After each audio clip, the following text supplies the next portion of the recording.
Hello बच्चों, कैसे हो तुम लोग। हम लोग एनसीईआरटी क्लास 7 का साइंस पढ़ रहे थे। चैप्टर का नाम है प्राणियों में पोषण। प्राणियों में पोषण चैप्टर हम लोग स्टार्ट कर चुके थे। हम लोग पिछले क्लास में इसका 20 क्वेश्चन हम लोग कर चुके थे। 20 क्वेश्चन को हम लोग कर चुके थे और हम लोग आज 20 से आगे 21 से लेकर 40 नंबर क्वेश्चन तक हम लोग आज देखेंगे। ठीक है, सब सारा क्वेश्चन बताया गया है पिछले क्लास में। जो अभी तक नहीं देखे हैं जाइए यूट्यूब में जाके पिछला क्लास को देख लीजिएगा, बहुत अच्छा क्वेश्चन वहां पे बताया गया है। ठीक है, हम लोग आगे बढ़ते हैं। क्वेश्चन है कि पाचन क्रिया के अंत में कार्बोहाइड्रेट किस सरल रूप में परिवर्तित हो जाते हैं। पिछले क्लास में मैंने बताया था कि पाचन क्रिया में कार्बोहाइड्रेट क्या है, एक प्रकार का जटिल अणु है। जटिल अणु किसमें टूटता है? सरल अणु में टूटता है। तो कार्बोहाइड्रेट जब टूटेगा सरल रूप में क्या बन जाएगा? ग्लूकोज बन जाएगा। क्या बन जाएगा? ग्लूकोज बन जाएगा। चल ठीक है, अगला क्वेश्चन है कि वसा यानी फैट पूर्ण रूप से पचने के पश्चात किसमें बदल जाता है। वसा जो है, हम लोग जो भी खाते हैं तेलीय पदार्थ जो है, जब पच जाता है तो पूर्ण रूप से किसमें बदल जाता है। तो हम लोग पिछले क्लास में बता चुके थे, वो फैटी एसिड यानी वसा अम्ल में बदल जाता है। तो इसका सही उत्तर क्या हो जाएगा? वसा अम्ल और ग्लिसरॉल। सही उत्तर क्या हो जाएगा? वसा अम्ल और ग्लिसरॉल में बदल जाता है। जो भी फैट हम लोग भोजन के रूप में लेते हैं तो जब पच जाता है तो ये फैट भी एक प्रकार का जटिल अणु है। जब इसका सरल अणु में टूटता है तो फैटी एसिड यानी वसा अम्ल और ग्लिसरॉल में जाके टूटता है। इसी प्रकार का बाबू मेरा अंतिम और क्वेश्चन है कि प्रोटीन का जो पाचन पूर्ण होने से किसमें परिवर्तित होता है। तो प्रोटीन भी एक प्रकार का जटिल अणु है। क्या है? प्रोटीन भी एक प्रकार का जटिल कार्बनिक यौगिक है। ये जब टूटता है तो किसमें टूटेगा? बताए थे पिछले क्लास में भी, तो ये एमिनो एसिड में टूटेगा। किसमें टूटता है? एमिनो एसिड यानी एमिनो अम्ल में टूटता है। ठीक है, अगले क्वेश्चन पे चलते हैं कि क्षुद्रांत की आंतरिक भित्ति, जो क्षुद्रांत यानी छोटी आंत है, उसकी आंतरिक भित्ति पर अंगुली के समान उभरी हुई संरचना को क्या कहते हैं। जो छोटी आंत होता है तो छोटी आंत में कि आंतरिक भित्ति में मतलब कि अंदर वाला दीवार में कि अंगुली के समान, जिस तरह अंगुली के समान उभरी हुई संरचना को क्या कहते हैं। तो इसको क्या कहते हैं? दीर्घरोम या रसांकुर। दीर्घरोम या रसांकुर, इंग्लिश में कहते हैं उसको भिलाई। क्या कहते हैं? भिलाई, VILLI, भिलाई। समझ में आ गया? अंगुली के समान जब भी तुमको संरचना पता चलेगा उसको कहते हैं भिलाई। अगला क्वेश्चन है दीर्घरोम यानी कि भिलाई का मुख्य कार्य क्या है, इसका काम क्या है। तो इसका सही उत्तर क्या हो जाएगा कि हम लोग का जो खाना खाते हैं उसका जो बचे हुए भोजन का अवशोषण हेतु पृष्ठ क्षेत्र बढ़ाना। जो भी हम लोग खाना खाएं जब उसका पच गया, जब खाना भोजन करने के बाद जो पाचन हो गया तो उस भोजन से जो भी हमको न्यूट्रिएंट्स चाहिए, जो भी पोषक तत्व मेनली चाहिए हमको, हमारे शरीर को जो भी चाहिए, उसके अवशोषण के लिए अपना क्षेत्र बढ़ाता है। ठीक है, अगला क्वेश्चन पे ध्यान दो। अगला क्वेश्चन क्या कहता है कि अवशोषित पदार्थों का रुधिर वाहिकाओं द्वारा शरीर के विभिन्न भागों में स्थानांतरण एवं जटिल पदार्थों के निर्माण में उपयोग क्या कहलाता है। जब भी हम लोग खाना खाए भी जो बताए कि अवशोषण कर लेता है। जब हम लोग खाना खाते हैं तो छोटी आंत में ही अवशोषण होता है और अवशोषण होने के बाद जो भी हमारे शरीर को चाहिए उसको रुधिर वाहिका मतलब कि ब्लड का जो नली है, ब्लड वेसल जो बोलते हैं, हमारे ब्लड में तो प्रवाहित करेगा ना, तब उनको फायदा मिलेगा। तो हम लोग जो शरीर में ग्रहण कर लिया, जैसे तुम गाजर खाया, तुमको विटामिन ए मिला, तो विटामिन ए फिर कहाँ जाएगा? ब्लड में जाएगा। और ब्लड में जाने के बाद वो शरीर के विभिन्न भागों में स्थानांतरण, सही भागों में जाएगा और जटिल पदार्थों के निर्माण में जटिल पदार्थों का फिर उपयोग करेगा। तो उसको क्या कहते हैं? उसको हो जाता है प्रोसेस, तो उसको क्या कहते हैं? उसको कहते हैं एसिमिलेशन यानी स्वांगीकरण। क्या कहते हैं? एसिमिलेशन या फिर स्वांगीकरण। ठीक है, अगला क्वेश्चन है बृहद्रांत यानी लार्ज इंटेस्टाइन यानी बड़ी आंत। तो बड़ी आंत की लंबाई कितनी होती है? हम लोग पिछले क्लास में छोटी आंत की लंबाई पढ़ चुके थे। इसमें है बड़ी आंत। तो बड़ी आंत की लंबाई कितनी होती है? 1.5 मीटर। कितनी होती है? 1.5 मीटर। छोटी आंत की लंबाई कितनी होती है? 7.5 मीटर। ये हो गया छोटी आंत का, ये हो गया छोटी आंत का, ये हो गया बड़ी आंत का। समझ में आ गया? चलो अगला क्वेश्चन है, बहुत सुंदर क्वेश्चन, देखो इसको ध्यान से, कि बृहद्रांत का मुख्य कार्य क्या? जो बड़ी आंत है उसका मेनली काम क्या है? तो इसका मेनली काम क्या है? हमारे शरीर में जो भी अपचित भोजन, जो भोजन पचाने, हम लोग जो खाना खाए, चावल खाए, रोटी खाए, तो सब पच जाता है? नहीं, कुछ अपचित भी होता है, कुछ नहीं पचता। तो अपचित भोजन से जल एवं कुछ लवणों का अवशोषण। तो बृहद्रांत का मुख्य कार्य क्या है? अपचित भोजन से जल एवं कुछ लवणों का अवशोषण। अगला क्वेश्चन है, जब किसी व्यक्ति को निरंतर पतले दस्त आते हैं, ठीक है, निरंतर पतले दस्त आते हैं, तो इस स्थिति को निर्जलीकरण से बचाने के लिए क्या दिया जाना चाहिए? जब मतलब कोई व्यक्ति को एकदम पूरा लूज मोशन हो गया है, ठीक है, लूज मोशन हो गया है, बार बार जा रहा है, तो उसको शरीर में पानी का कमी हो जाता है, उसी को बोलते हैं निर्जलीकरण। जब बार बार कोई बाथरूम जाएगा, उसको लूज मोशन हो जाएगा, तो शरीर में पानी का कमी हो जाएगा, तो उसे बचाने के लिए उसको हम लोग क्या दिया जाना चाहिए? उबले हुए पानी में चुटकी भर नमक और चीनी का घोल। तो नमक और चीनी को मिला के देना चाहिए शरबत बना के, या फिर ORS देना चाहिए। क्या देना चाहिए? ORS। समझ में आ गया? ORS तुमको सरकारी हॉस्पिटल में भी मिल जाएगा और दुकान में भी मिलता है। और यदि ORS नहीं खरीद पा रहे हैं, दूर है दुकान, तो क्या करना है? पानी को उबालना है, उसके बाद उसमें चुटकी भर नमक और चीनी घोल के देना है। जो भी बीमार व्यक्ति है वो ठीक हो जाएंगे। अगला क्वेश्चन है, घास खाने वाले जंतु, घास खाने वाले जंतु जैसे गाय भैंस, भोजन को जल्दी जल्दी निगल कर अमाशय के किस भाग में भंडारित कर लेते हैं? जो भी घास खाने वाला जो जंतु है, जैसे गाय भैंस बैल, जो भी है, कि भोजन को जल्दी जल्दी मतलब खा लेगा स्पीड से, उसके बाद अमाशय के एक भाग में उसको भंडारित करके रखता है, तो उसको क्या बोलते हैं? तो उसको कहते हैं मेरे बच्चे रुमेन। क्या कहते हैं? रुमेन। क्या कहते हैं? रुमेन। तुम देखा होगा कि जो भी गाय भैंस जो है, तुम खाना खाने दो, यदि कोई हमारे किसान भाई हैं, तो पूरा स्पीड से खा लेगा, और उसको कहाँ रखेगा? अमाशय में एक जगह उसका होता है रुमेन, वहां भंडारित करके रखता है, फिर बाद में उसको निकाल निकाल के चबाते रहता है। अगला क्वेश्चन देखो, बहुत सुंदर है। रुमेन में आंशिक रूप से पचे हुए भोजन को क्या कहते हैं? जब रुमेन में जो भोजन को रखता है वो तो पचता नहीं है, हल्का मतलब कि लार के साथ जो गया वही हुआ। तो आंशिक रूप से जो पचा हुआ भोजन है उसको क्या बोलेंगे? उसको बोलेंगे कड़ या जुगाल बोलेंगे। क्या बोलेंगे?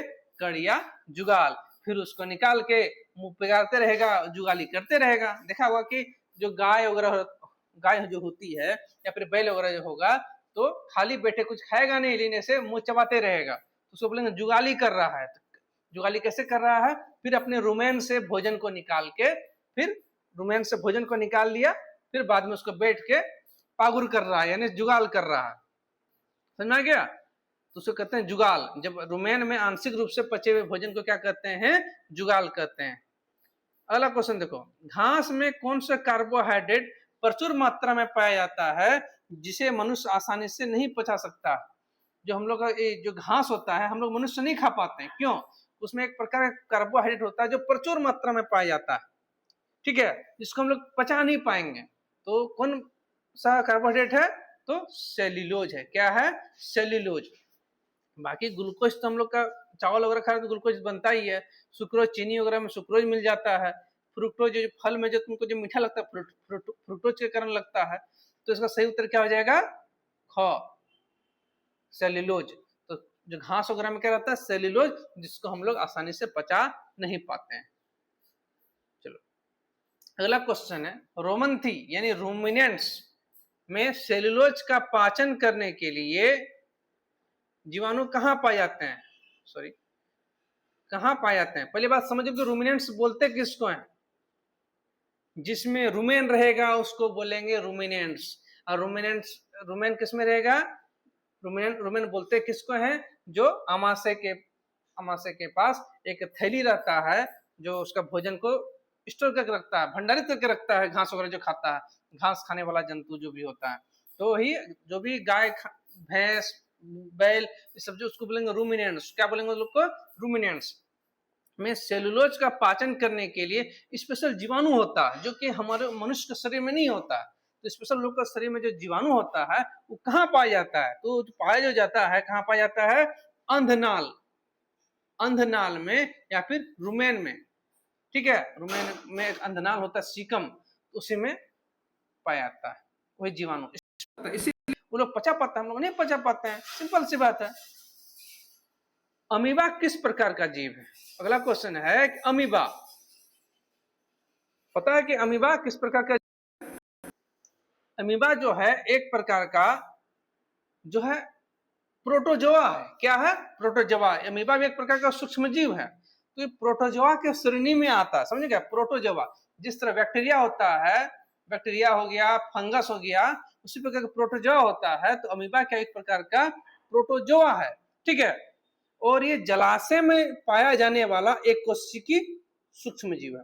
बताए तुम लोग कभी सूक्ष्म जीव है, पोखर वगैरह में जनरली पाया जाता है, एक कोशिकी, इसका जो शरीर है एक कोशिका का बना है, समझ में क्या, इसका जो कोशिका है एक कोशिका का बना हुआ है, इसका जो शरीर एक कोशिका का बना है, इसलिए इसको एक कोशिकी जीव कहते हैं। और देखने में इतना छोटा है कि हम लोग सूक्ष्म अपने नंगी आंखों से नहीं देख पाएंगे, इसलिए इसको सूक्ष्म जीव बोलता है, समझ में गया। अगला क्वेश्चन है कि अमीबा अपनी आकृति बदलने के लिए, अमीबा जो है अपनी आकृति को बदलने के लिए अंगुली जैसी प्रवर्ध निकालता है, अंगुली के टाइप का निकालता है, उसको क्या बोलते हैं। अमीबा का फिगर जो है दुनिया में सबसे आसान फिगर में से है, तुम कुछ भी बना दो ये अमीबा हो गया, ऐसे अमीबा हो गया, ये हो गया, अमीबा हो गया। दुनिया में सबसे आसान फिगर किसी के बनाना, तो किसका बनाना है, अमीबा का फिगर सबसे आसान, जैसे कर दो अमीबा बन गया। तो वही क्वेश्चन है कि अमीबा अपनी आकृति बदलने के लिए अंगुली जैसा प्रवर्ध निकालता है, सो क्या करते, सो कहते हैं पादाब, क्या कहते हैं, पादाब, या फिर छद्मपाद, क्या कहते हैं, छद्मपाद, इंग्लिश में बोलते हैं स्यूडोपोडिया, क्या कहेंगे, स्यूडोपोडिया। अगला क्वेश्चन है, ध्यान से देखो, अमीमा, अमीबा, अमीबा, चलो तो कलर चेंज कर लेते हैं, तुम लोग को देखने में बढ़िया लगेगा। अमीबा में भोजन का पाचन कहाँ होता है, बहुत सुंदर क्वेश्चन है, अमीबा में भोजन का पाचन कहाँ होता, तो सही उत्तर क्या हो जाएगा उसका, अमीबा में जो है खाद्य धानी होता है, यानी फूड वैक्यूल, क्या होता है, फूड वैक्यूल होता है। तो अमीबा में जो भोजन का पाचन कहाँ होता है, फूड वैक्यूल में होता है, ठीक है। अगला क्वेश्चन है कि 1822 में बंदूक की गोली से घायल होने के बाद आमाशय की कार्य प्रणाली का अध्ययन करने वाले डॉक्टर का नाम क्या था। 1822 ईस्वी में क्या हुआ था कि बंदूक की गोली से घायल हो गया था, और गोली कहाँ ले गया था, आमाशय में, और आमाशय की कार्य प्रणाली का अध्ययन करने के लिए जो डॉक्टर था उस डॉक्टर का नाम क्या था, डॉक्टर विलियम ब्लूमोंट, क्या नाम था, डॉक्टर विलियम ब्लूमोंट, ऑप्शन ख, डॉक्टर विलियम ब्लूमोंट।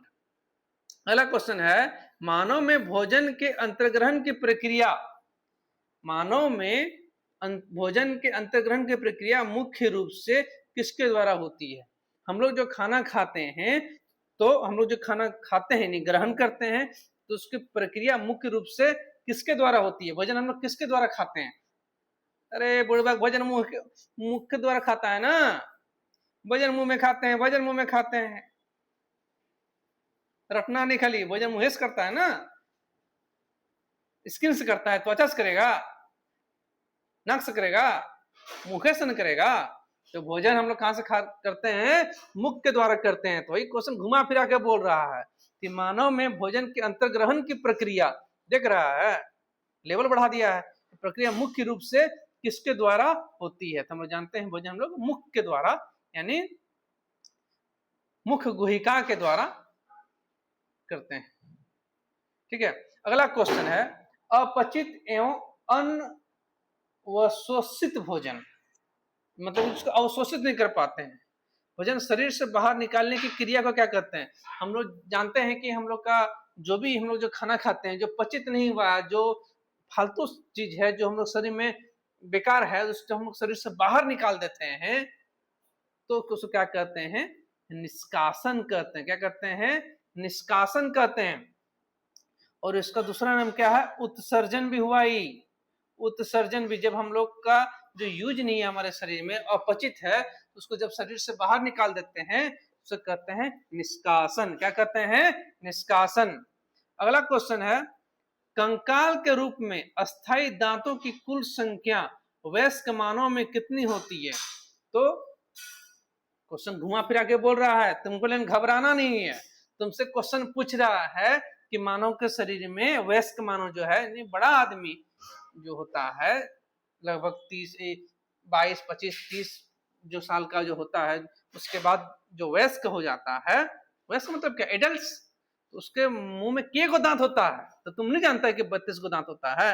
इतना आसान क्वेश्चन है, खाली घुमा फिरा के बोल रहा है। कंकाल के रूप में अस्थायी दांतों की कुल संख्या, हम जानते हैं अस्थायी दांत के गो होता है? 32 गो, बात खत्म। ज्यादा घुमाना फिराना नहीं है। अस्थायी दांतों की कुल संख्या वयस्क मानव में 32 होता है। जबकि तुमको पूछेगा दूध के दांतों की संख्या या फिर अस्थायी दांत, तब बोलना है 20। अस्थायी दांत या फिर दूध का दांत बोलेगा तब 20। समझ में आ गया? चलो, अभी तक जो भी लाइक सब्सक्राइब नहीं किया है, प्लीज दोस्त कर दो, थोड़ा हमको मोटिवेशन मिलेगा। ठीक है, चलिए, थैंक यू, मिलते हैं अगले क्लास में। धन्यवाद, टेक केयर, मन ला के पढ़िए आप लोग। चलिए, ठीक।